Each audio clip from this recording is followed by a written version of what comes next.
We both had a mentor in common, Dr. Richard Boulanger, just a brilliant composer and amazing teacher, not to mention, genius too. But Brian was a mentor of his, and Dr. B was my faculty advisor when I was doing my senior thesis at Berkeley, and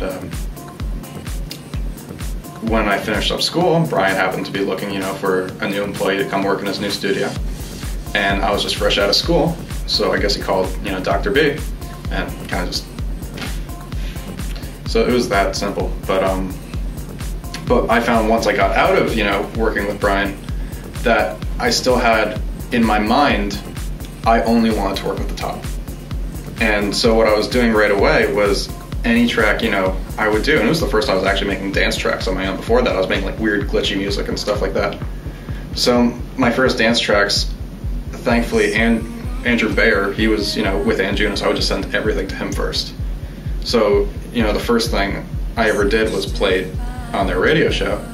And from there, it was just, okay, I never want to go down any further from that, because why would I? I mean, that's taking a step back. I just want to always, aim at the top. And it doesn't work like that, It's great, think, it's always going to, and it doesn't. But then, our first record we signed then was to Armada. And that was the collaboration between the two of us, Anywhere With You Is Home. And it was just, the same kind of thing, just driving it harder and harder. I'm not going to waste my time with a smaller label just because, I don't want it to disappear. And then what ended up happening is I had all these tracks that, the majors, or not the majors, but, the bigger labels, they had all rejected. So suddenly they started finding their way into the hands of smaller labels. And they were like, hey, can we release this? And at the point, I was just like, fuck it, why not? You can have it. And I regret some of it. Some of it I don't. But it never had the same excitement or the same promotion power, or it just didn't carry the same weight. So then once, I started, I did a remix with Anjuna for Andrew and Boomjinx, and that was kind of, another reintroduction to them. And after that just changed everything, because after that I knew, like, wait, suddenly I'm getting paid to do this, and my music is suddenly exposed to all these fans, and now I have, 2,000 kids on YouTube who are telling me that they like this, whereas before I got one DJ who said he didn't like it. It's all about brand. It's all about finding a niche for yourself and really working to develop your sound. Because when I was buying records, 10, 15 years ago, I'd get like a Sheryl Crow CD, and that Sheryl Crow CD would be on repeat for weeks and weeks and weeks. Nowadays, when you go to buy a single, there are hundreds of other singles being released that day, so your single has a shelf life of like 5 days, if you're lucky. Sometimes less. So you really have to do as much as you can to stand out and really make people notice not only your music, but also you as an artist. So it's I think everyone's still trying to figure it out.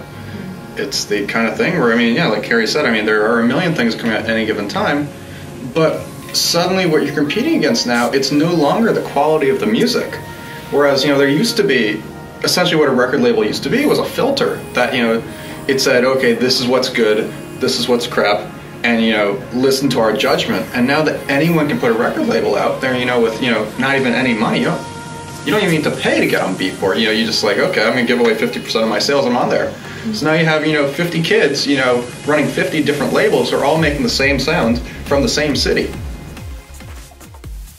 Well, that's just a sign of the times, and there's that much less money floating around, and now they can't pay for remixes, and that's what that is.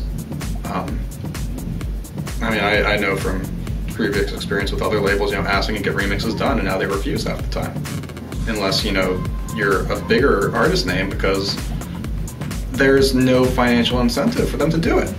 Because, even like, especially with the trance labels, you could hit a #1 on trance with 400 sales if, you're in the right week.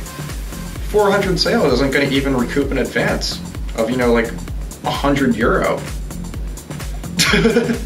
So, you can't, it makes no financial incentive for a label now to pay for remixes unless they get people to do them for free. because, I mean, they'll never get it back. And the little labels, they all just do remixes for royalties, and that's where you'll see, you know, 18 remixes of the same song, because, you know, you now have 18 kids who'll just, you know, they'll do it just for the exposure or the chance to do it. So, yeah, that's kind of my answer on that. I don't know, I think you're being a little harsh, but at the same point in time, I'd be lying if I said I didn't get emails from people that are like, oh, we'd really love to have you on board remixing for us because, you know, we're really looking to take our progressive releases to the next level, and having a remix by Kerry Leva would really, you know, help our profile. What would you, are you interested? What would you charge, etc., etc.? And I write them back with a very modest fee, and I never hear from them again. And it's just, it's one of those things where it's like, you know, you can launch into a whole tirade about the value versus lack of value in music, but, you know, people don't want to pay for remixes. And it's a shame because oftentimes the remixes do better than the original. Case in point, my most recent track, Meyer Levy's remix has been the one that's gotten all the attention. The original is great, you know, and certain, you know, people definitely have had, you know, nice words to say about it, but Meyer Levy's remix has really been the one. Above and Beyond's been playing it, Tritonal's been playing it. You know, that's the one that's gotten the attention. So it doesn't really seem right to not pay remixers a fee when, you know, ultimately, either way, more releases are going to help build the sales for one particular package or anything like that. You hope. You hope. Well, and Trent Reznor had a really, he wrote, or he completed an interview for some website recently, and I have to discredit part of it because he made his name well before now, and you know, he's been a successful musician for over 2 decades, and you know, so he kind of had his fan base built before the music industry kind of went downhill. But he gave some really great advice, and that is, you know, first of all, to really build your brand, which I think both Matt and I and all of my friends that are, you know, trying to do the same thing, we're all trying to go for our sound and our image and our brand and push it, you know. But Trent had a really cool idea, and that is, you know, get a really solid website and make that your main focus and give people reasons to want to come back frequently. And Trent, of course, you know, alongside Tom York of Radiohead, they kind of pioneered this whole package thing where you pay a certain amount of money and you get this. You pay a little bit more money and you get this plus this. And you pay a little bit more money and you get, you know, kind of the deluxe package. And people would argue that that completely killed sales for records. And I disagree with that completely. I think it actually, it helped save sales for records, because I think if they didn't do that, if they didn't kind of get that idea going, no one would have any incentive to pay for anything. I mean, we get kids all the time that are like, well, why don't you just give me your tracks for free, because I can just go download them anyway. I had a little competition contest actually for when Rift came out, and it was, you know, if you email me your Beatport receipt, then I'll give you one of the guitar parts of Rift. And then, you know, the 4 of you guys, or, you know, there were like 4 or 5 different guitar parts, and, you know, all, you know, my fans on my Facebook page, you guys can communicate together and you can put the guitar parts together, and then you could theoretically build a song. None of them ever did it, of course. But what I did get, I got messages from kids that said, well, we don't want to do this, just give us the song and give us the guitar parts. All of them. Because then we win. And it's like, who wins? Not me. You know? Well, and the better one was when he, you know, he just bought his Zoom H4n recorder. And, you know, the first comment was some kid saying, you know, how do you have the money to afford that if you're not making any music off of your tracks? Yeah, yeah. Which is just like... It was the rudest thing.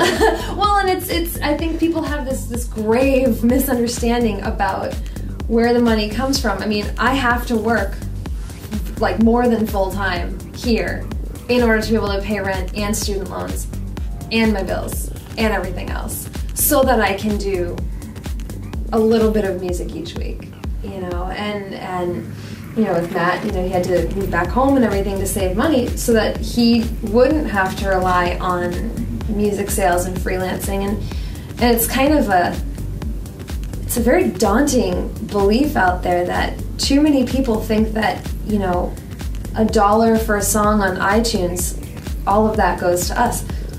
And they think they think 99 cents is too expensive. Much to pay. You know, in the 3 years since I, you know, graduated from Berkeley, I went from working, you know, a relatively high-profile job to having to move back home with my parents twice just because I couldn't make ends meet, and to have to, you know, rebuild and find new ways to do it. And it's just, it is really bleak, but at the same time, it's encouraging in the same way, because no one really knows what to do right now. It's such an open market. It's like the Wild West in a way that, you know, how do you find a way to, you know, capture the attention, but more importantly, you know, the wallets of, you know, all the fans across the world who no longer care about stuff being free. Because even giving away songs for free isn't enough anymore.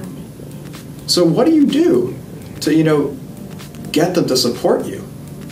Because they don't care about you unless, you know, you write that one piece of music that captures their attention for a week.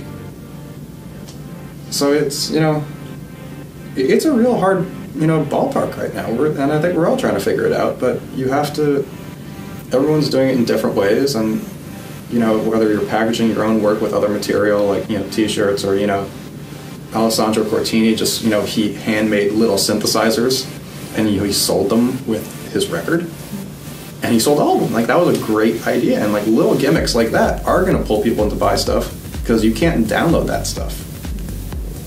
But it's, you just need to find the next idea, and no one knows what it is just yet. I found, especially now with, you know, me having my own label, I've been examining a lot of ways to do that. And one of the things I'm going to be doing is releasing sample packs, because as a sound designer, I've done a number of sample libraries, and my productions themselves are always, you know, like, just smattered with weird sounds and stuff like that, and it's just, I love doing that. So I'm going to be releasing, like, small sample libraries, but finding, like, tiers to do it, where I am going to give away, like, you know, maybe a small sample for the pack, a couple loops, yeah, that'll be free. And then what I think I'll do is, then you can buy, you know, the full pack for, and it'll be like contact kits and battery kits, as well as, you know, WAV files, and that'll be, you know, 10 or 15 bucks. And then I think I'll do a third tier, where you'll get that, as well as then all the raw recordings I used to make everything. Because, you know, a lot of the stuff, it's not just, you know, a synthesizer or something. I mean, I'm going out with microphones into the real world and, you know, recording actual things. So I think maybe for the third tier, what I'll do, I'll include all the raw, you know, the actual field edits themselves, because then, you know, you have the power theoretically to, you know, not only see what I use to, you know, make my own stuff, but take that raw field course and maybe find stuff I didn't use and, you know, turn it into your own. The one thing that kept me, well, a lot of things kept me here, but the one thing that really kind of kept me at Berkeley and loving my education here, faculty. I mean, you can go onto online forums and you can buy books and all that, you can teach yourself. But the really nice thing about being in a collegiate setting, really immersing yourself in this and studying it, is faculty have gone out and they've done a whole bunch of stuff, and they have years and years of experience to bestow on the students. You don't get that if you're not in school necessarily, but everything really does. It just comes down to networking, and, you know, just as Matt was talking about his connection to BT being through one of our faculty. So, I mean, and our students are great people, and our major has evolved to be much more of a networking, more social. Back when I was a student, it was everybody was behind a computer. Nobody really talked to each other. Now it's, you know, you see kids making friends in the hallway, like, dude, let me get your number, we should jam sometime. Or, hey, you know, do you think you can show me what we did in class today, because I wasn't really quite getting it. Ooh, no, get away from me. Ew, boys, cooties. But you know, it really, a lot of it does come down to networking, regardless of whether you're in school or whether you're trying to do it yourself. I mean, you know, I wouldn't be doing what I'm doing right now if I didn't have my circle of friends. Just straight, plain. You know, I don't think any of us would really. I think that a lot of it is just, you know, we've met people, we've connected with people. And a lot of times, there's so many people, they try to fit in every idea they have into one track, and you know, you lose the point. You know, you don't need to say everything all at once, and that's why you can do an album, for Christ's sake. You know, like, instead of trying to fit, you know, 15 different, you know, melodic lines into this one thing, you know, spread it out, let things breathe. You know, don't confuse the listener, because the minute you do that, you've lost it. You've lost the continuity, you've lost the composition, because things no longer make sense, and you've generally lost any interest of ever coming back to listen to it. When I was just finishing up college, I put out an album called The Answer to the Question You Forgot to Ask, and it was under the alias Altered Tensions, which was kind of like more experimental, glitchy, IDM, kind of Aphex Twins kind of stuff. And a friend of mine from school, he was just starting his own label, and he, you know, asked if he could have it, and me having nothing better to do, yeah, why not, sure. And so I gave it. And a year and a half later, I got a check for $27 that I had to fight to get. They sent me through so many different hoops, sending me, you know, like 20 different Excel documents that are trying to, you know, just like screw me out of, you know, whatever. I didn't even earn them anything. So I got the rights back to the music. They still have refused to take it off iTunes, and iTunes won't even take it off iTunes. Different thing altogether. But so now what I'm doing, I mean, I just started my own label, like, officially yesterday, because now I have a website, I have a Facebook, you know, all the stuff going on. And the first release is going to be a re-release of that album, and it'll have a couple extra bonus tracks on it. And now it'll be on Beatport, it'll be on all the proper channels, and I'll actually get to promote it for real this time, whereas, you know, before it just came out there, it went to the sea of nothing. It almost seems silly, but I feel like if I use my own name, not an alias, I could get away with whatever I want, because it's actually me. So I'm not hiding behind, you know, this is my techno name, this is my electronic, you know, name, or whatever. No, this is just me. And I like diverse music, and I make diverse music.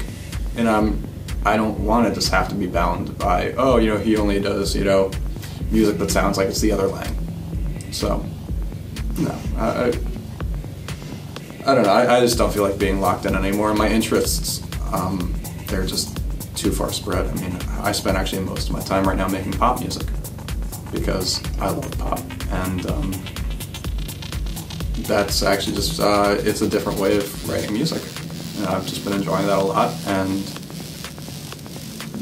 I haven't done a dance track, like a 4x4 track, in 4 months maybe, 3 months, because I've just been doing that. And the last couple of remixes I've done, they're straight up like electronica and glitch, and I'm really excited for them to come out, actually, because it's totally different. And the clips I've posted, you know, on SoundCloud and Facebook and stuff like that, they've actually had a great response. And it's nice. I just did like a hip-hop remix that, you know, for a rapper in New York, that's straight up, you know, New York hip-hop. And just because it's diversity, and it keeps me interested. But the point is that, you know, even my fans that are following me, which is great, and whichever way I seem to take them, whether it's a drum bass thing or dubstep thing or hip-hop or whatever, they all seem to like it, which I always thought was going to be like, I'm going to alienate everyone right now.